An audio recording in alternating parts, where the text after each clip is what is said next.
Hey everybody, Gary with Basecamp Trading. Let's talk a little bit about the importance of knowing where your support and resistance levels are.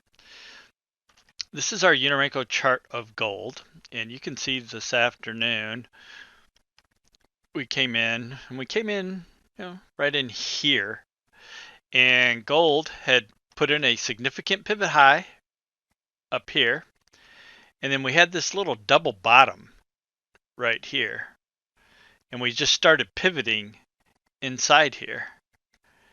And so this is our support and resistance levels. Now we had a secondary double bottom down here as well, and we need to always be aware of that as well. But if we were to break out of this channel, even if we ran into resistance there, that still would have been good for one target, and then we could kind of see where we're going to go from there.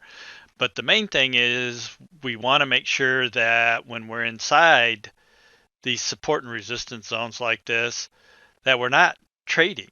This is the chop zone, and unless you're a scalper, you just getting beat up trying to take trades in here. And you could see, this was the significant high for the afternoon, and then this bottom supplied support. You had a hit there, a hit there.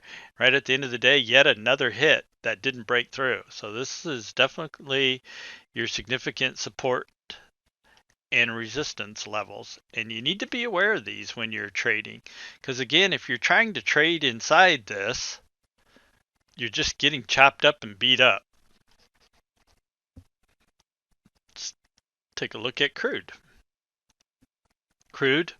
We came in, we drew in our support and resistance lines, because at this point, again, we came into the room right in here, and the same thing, we're chopping between this double top right here and this pivot low down here. And you can see we're just pivoting inside there. Now we got a little breakout right there, ended up being a false breakout, not much follow through. And and for what it's worth, that didn't look like a bad setup. Here's our 30-minute chart in crude, and that initial breakout happened right here. Now our 5 and 13 aren't in good alignment. In fact, they weren't in good alignment really the whole day. But you can see we were finding resistance at the 50 EMA, which we very, very often do, as you know. We had that doji right there, and we triggered that as a continuation doji to the downside. So that didn't look like a bad setup. It ended up not following through very well, but not every setup works. But again, we're at least aware of where our zones are. Now, the next breakout we got was actually a good one. That triggered off of a shooting star right there, which is even a more bearish pattern, also staying under the 50 EMA. And then we got this nice little push down, and now it ended up pulling right back up, but and ultimately kind of worked its way lower. But again, we knew where our support and resistance was. We triggered the shooting star, broke under our resistance right here, or support, broke our support, came back, tested it, but that was good for a nice push to the downside. In fact, that was good for 3 targets, or approximately $300 per contract, depending on how you're trading it. And you can see we hit significantly undervalued right there. You can see we hit significantly undervalued on our 30-minute chart. That's on this big push down right there. And it was at another support zone. We had a support zone right here at 52.03 in crude. So we broke out of this compression channel to the downside on a 30-minute shooting star. So we had our 30-minute confirmation push down. We had support down here at 52.03 as we were hitting significantly undervalued on our 30-minute value charts. And we know that when we get to significantly undervalued, and especially if we're at a target zone, at the very least, that's a good place to tighten your stops and definitely consider taking profits. And as in this particular case, we ended up getting a pretty strong bounce back off of support right there.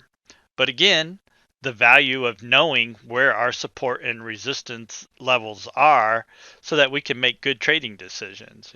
We knew we were in a compression zone here. We had a 30-minute confirmation for a breakout. we knew that we had a support level down here as we were hitting significantly undervalued on our value charts. Again, that lets us know a good place to tighten stops or consider taking profits. But again, we know where our support and resistance levels are. Let's take a look at the ES today. Same thing. In the ES, we came in the afternoon. We had a significant pivot low right here, a significant pivot high here, and you can see we were just chopping inside that. We came up here and we tested this once, came up here, actually tested it again, pulled down, and then ultimately made a little breakout right there. But again, the value of knowing where our support and resistance levels are, didn't really spend a lot of time or didn't have much interest in that breakout, because guess what? Right here, just above our breakout zone was right here, this 42.50, and it was a significant pivot zone. Again, we tested it several times, stayed inside it most of the afternoon, got the breakout, but we knew we had the mid right above us. And we know that very often the mid is also a significant support and resistance level. So on the breakout, now that would have been good for one target, so you could have taken the breakout, once we broke 42.50, could have taken the breakout, you would have hit one target, but you would have known to definitely play it tight there, because we know that the mid is very often significant support and resistance. And sure enough, we did break out of the compression zone, but we knew we had this overhead resistance just above us. And if you were in the room, we were mentioning that. In fact, I even said that even if we do break out of this compression, really not interested in the long side, because I know I have overhead resistance. And you can see that ended up being significant resistance. And we pulled all the way back down to our next gravity line right here. Again, our support zone right there.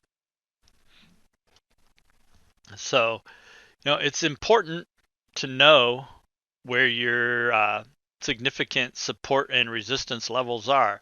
It helps you make better trading decisions.